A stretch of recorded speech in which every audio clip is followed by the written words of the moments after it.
안녕하세요. 수학의 오메가 저자 이동선입니다. 이번 시간에는 분수의 정의를 이용해서 분수의 곱셈과 나눗셈을 다뤄보도록 하겠습니다.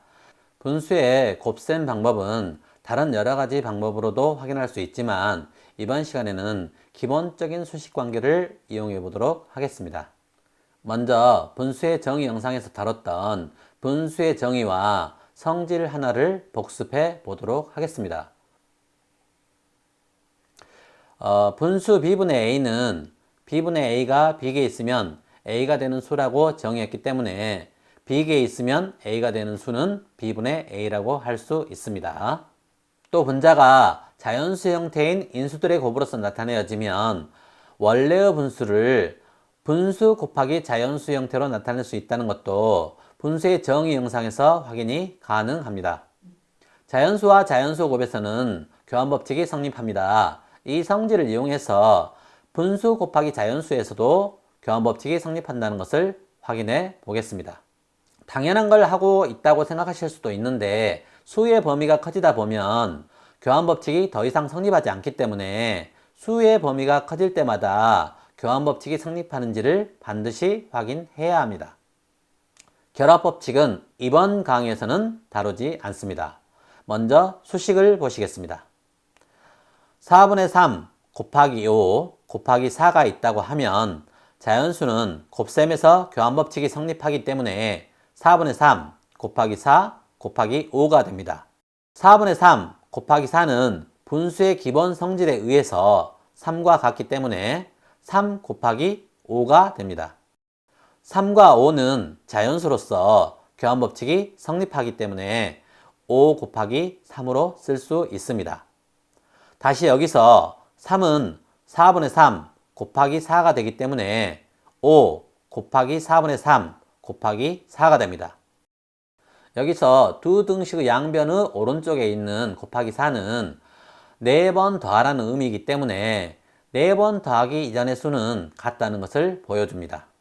모든 분수에 이와 같은 방법을 적용시키면 분수 곱하기 자연수에서는 항상 교환법칙이 성립합니다. 결론적으로 4분의 3 곱하기 5는 교환법칙이 성립하기 때문에 5 곱하기 4분의 3으로 쓰고 5가 4분의 3개에 있다고 할 수 있습니다. 이처럼 곱셈에서는 분수도 개수 개념으로 다루는 것이 가능합니다. 그래서 3이 4분의 5개에 있다는 말은 3 곱하기 4분의 5로 쓰고 교환법칙이 성립하기 때문에 4분의 5가 3개 있다고 할 수 있는 겁니다. 분수와 분수의 곱셈에서도 같은 방법을 적용할 수 있습니다. 5 곱하기 7을 하나의 자연수로 생각해서 3 곱하기 4를 5 곱하기 7 곱하기 5 곱하기 7분의 3 곱하기 4로 쓸 수 있고 3과 4를 각각 분수 형태로 나타낼 수도 있기 때문에 3은 5 곱하기 5분의 3으로 4는 7 곱하기 7분의 4로 쓸 수 있습니다. 여기서 교환법칙을 적용하면 5 곱하기 7 곱하기 5분의 3 곱하기 7분의 4가 됩니다. 결과적으로 3 곱하기 4는 5 곱하기 7 곱하기 5 곱하기 7분의 3 곱하기 4 또는 5 곱하기 7 곱하기 5분의 3 곱하기 7분의 4로 쓸 수 있습니다. 여기서 5 곱하기 7을 동시에 제거하면 5 곱하기 7분의 3 곱하기 4와 5분의 3 곱하기 7분의 4가 같다는 것을 알 수 있습니다. 이 같은 과정을 통해서 분수의 곱셈은 분자는 분자끼리, 분모는 분모끼리 곱한다는 것을 수식적으로 확인할 수 있습니다. 또한 자연스럽게 분수와 분수의 곱에서는 교환법칙이 성립한다는 것도 알 수 있습니다. 분수와 분수의 곱에서도 정수 곱하기 정수에서처럼 개수 개념을 그대로 사용하실 수 있습니다. 5분의 3 곱하기 7분의 4는 5분의 3이 7분의 4개에 있다고 해도 되고 교환법칙이 성립하기 때문에 7분의 4가 5분의 3개에 있다고 해도 됩니다. 계속해서 분수의 나눗셈은 어떻게 다루는지 확인해 보겠습니다. 먼저 나눗셈을 나눈다라는 관점에서 필요한 개수의 관점으로 바꿔보겠습니다. 6 나누기 2는 3입니다. 이것을 6 나누기 2는 3이다 해서 6이 되기 위해 필요한 2의 개수 관점으로 보겠습니다. 또 이것은 2개 있으면 6이 되는 수로 볼 수 있기 때문에 나눗셈은 분수의 개념과 같습니다. 여기서 p제수6은 2 곱하기 3으로 나타낼 수 있고 이것은 2가 3개 있다는 의미입니다. 물론 교환법칙이 성립하기 때문에 3이 2개 있다고도 할 수 있습니다. 그래서 6 나누기 2는 3 곱하기 2 나누기 2가 됩니다. 나누기 2는 3 곱하기 2에 2가 몇 개 있는가를 물어보는 것이기 때문에 간단하게 3개 있다고 할 수 있습니다. 여기서 뒤에 있는 2 나누기 2만 봤을 때는 2에 2가 몇 개 있는가를 물어보는 것과도 같기 때문에 1이라는 것을 쉽게 알 수 있습니다. 그래서 이것의 결과식은 3 곱하기 1이 되고 결과는 3이 됩니다. 1 나누기 3에서도 똑같은 방법을 적용하면 1을 3분의 1 곱하기 3이라고 쓰고 교환법칙이 성립하기 때문에 3이 3분의 1개 있다고 할 수 있습니다. 뒤에 있는 나누기 3은 1에 있는 3의 개수를 물어보는 것이기 때문에 결과는 3분의 1이 되는 겁니다. 수식적으로 보면 수식의 마지막에 있는 3 나누기 3은 1이 되기 때문에 최종적으로 3분의 1만 남습니다. 이번엔 1 나누기 3분의 1을 보시겠습니다. 1에는 3분의 1이 몇 개 있는지 아시죠? 네, 맞습니다. 3개죠. 그래서 1 나누기 3분의 1은 3이 되는 겁니다.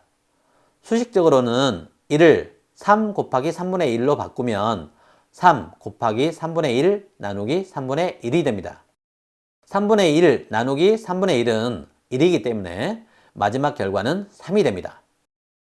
당연한 이야기지만 3분의 2 나누기 3분의 2는 3분의 2에 3분의 2가 몇 개 있는지를 물어보는 것이기 때문에 결과는 1입니다. 그런데 이것을 분수의 나눗셈에서 3분의 2 나누기 3분의 2가 1이고 분수의 곱셈에서 3분의 2 곱하기 2분의 3이 1이 되는 것을 이용해서 분수의 나눗셈을 설명하기도 하는데 그것보다는 개수 개념으로 생각하는 것이 훨씬 쉽습니다. 이렇게 수식을 보는 관점을 살짝 바꾸시면 이해가 가지 않았던 수식들이 쉽게 해결됩니다. 다음 수식을 보시겠습니다. 3분의 5 나누기 4분의 7이 있다고 합시다. 이 식은 3분의 5 곱하기 1 나누기 4분의 7이 됩니다. 분수의 곱셈을 이용하면 1은 7분의 4 곱하기 4분의 7이 됩니다. 그러면 이 식은 3분의 5 곱하기 7분의 4 곱하기 4분의 7 나누기 4분의 7이 됩니다. 4분의 7 나누기 4분의 7은 1이기 때문에 결과는 3분의 5 곱하기 7분의 4가 되는 겁니다. 분수의 나눗셈은 나눗셈 뒤에 오는 분수의 분자와 분모를 바꿔서 곱한 결과와 같습니다. 분자와 분모를 바꾼 수를 역수라고 합니다. 역수는 앞으로 종종 사용되는 용어이기 때문에 반드시 알아두셔야 합니다. 분수의 나눗셈에서 왜 나눗셈 연산자 뒤에 오는 분수의 역수를 곱하면 되는지 수식적으로 확인을 했습니다. 제가 정의한 분수의 정의를 이용하면 분수의 기본적인 모든 성질을 완벽하게 이해할 수 있습니다. 수에 대한 정의는 그 수를 완벽하게 설명할 수 있어야 합니다. 불완전한 정의, 조건에 맞지 않는 정의는 반드시 오류가 생깁니다. 그렇기 때문에 정의를 함부로 해서도 안 되고 정의할 때의 조건을 함부로 무시해서도 절대 안 됩니다. 현대 대수학을 공부해 보시면 정의는 반드시 필요충분 조건이어야 한다는 내용이 있습니다. 그래서 정의는 가정과 결론을 바꿔도 항상 참이되는 겁니다. 이번 강의에서처럼 분수를 개수 개념으로 생각하시면 분수를 훨씬 쉽고 빠르고 정확하게 이해할 수 있습니다. 실수 또한 개수 개념으로 생각하셔도 됩니다. 이번 강의는 여기까지입니다.